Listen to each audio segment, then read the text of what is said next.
So when you meet somebody for the first time, what do you say when they ask, who are you?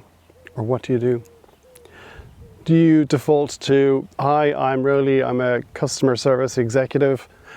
Or do you say, hi, I'm Roly, I'm a father of two, and I've got two dogs. I love to make music, but also I make videos that help people to get more creative. I think more and more people are actually asking the question, what do you do? Partly because they want to figure out if they can fit you into a neat box and understand what it is that your world is, what your day-to-day is, how you make your money, as opposed to really exploring like who you are as a person.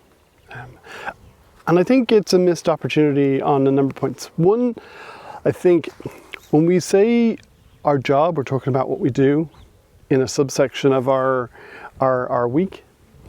But I also think it misses an opportunity for us to say about the creative elements that we engage in. And I think identifying that is really important.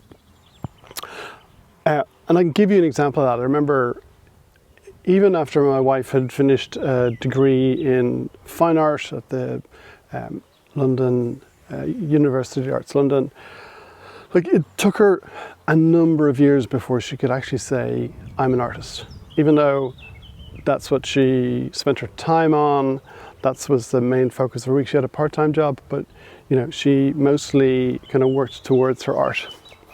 And it wasn't really till she got to that point where she was able to say, I'm an artist, when people asked what she did, that she was able to own that for herself, and she was able to step into it in new ways. And that's been a growing thing for the past 10 or 15 years for her.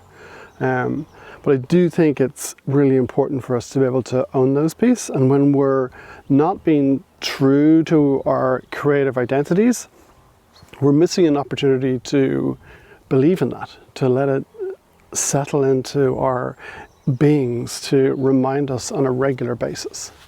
You know, so if we lead with our job title and we don't say anything about our soul work, our life work, our creative work, I think we're missing a chance to identify that, remind ourselves that we are that writer, that dancer, that poet, that musician, photographer, whatever your flavor of creativity is.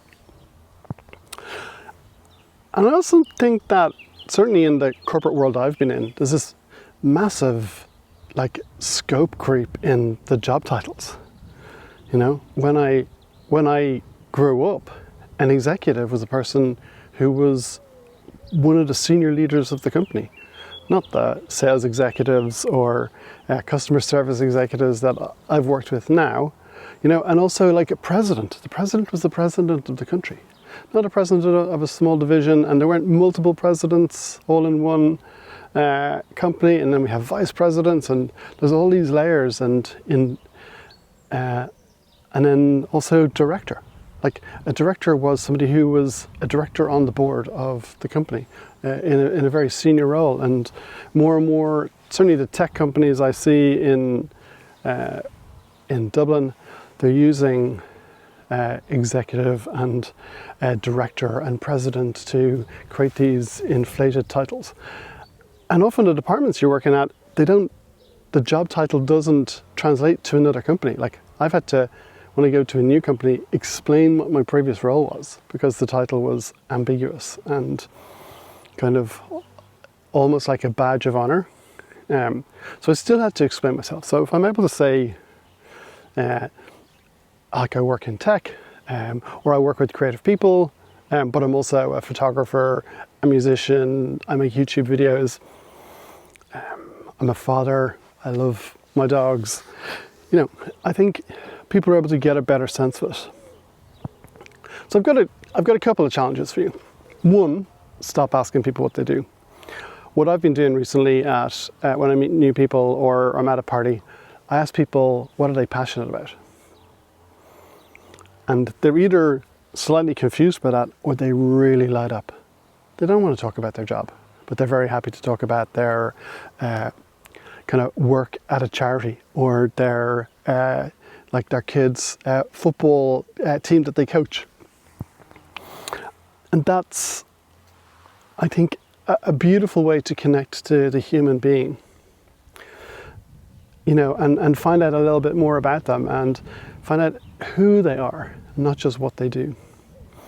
Like what they're passionate about will tell you what drives them, you know, and whether that's a creative piece or it's a giving piece or it's just a pure something interesting, like you'll just learn more and you'll have a better conversation and get to know that person on a whole other level than finding out what their job title is.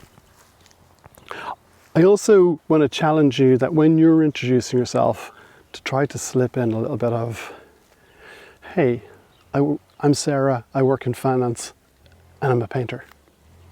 Slip in a little bit of what it is you do. And you can escalate that all the way up to saying, you'd start with, hey, I'm Sarah, I'm a painter, and I work in finance. You know, and really lead with that. Because I really feel that there are opportunities for us to bring all of ourselves to work, all of ourselves to everywhere we show up. And I do understand from people that I've talked to that they don't feel fully confident in that and they want to hide some of that away. And maybe that's you. But I do think when we show up as our full selves, we're not living in this, what mode am I in today? Am I in work mode or am I in creative mode? As opposed to, I'm being wholly aligned to who I am and what's important to me. And then I think you show up and you bring something beautiful to the world. You bring something new into your environment. And I've said it before and I'll say it again, and I really think that in this world where AI is pushing and challenging ideas and it's challenging people to work and think in new ways, I think showing up with your creativity, showing up with the skill set that's not going to be easily replaced by an AI bot, showing up with that creative thinking that allows you to frame ideas, to find solutions, to figure things out in new ways, I think is just going to be so helpful.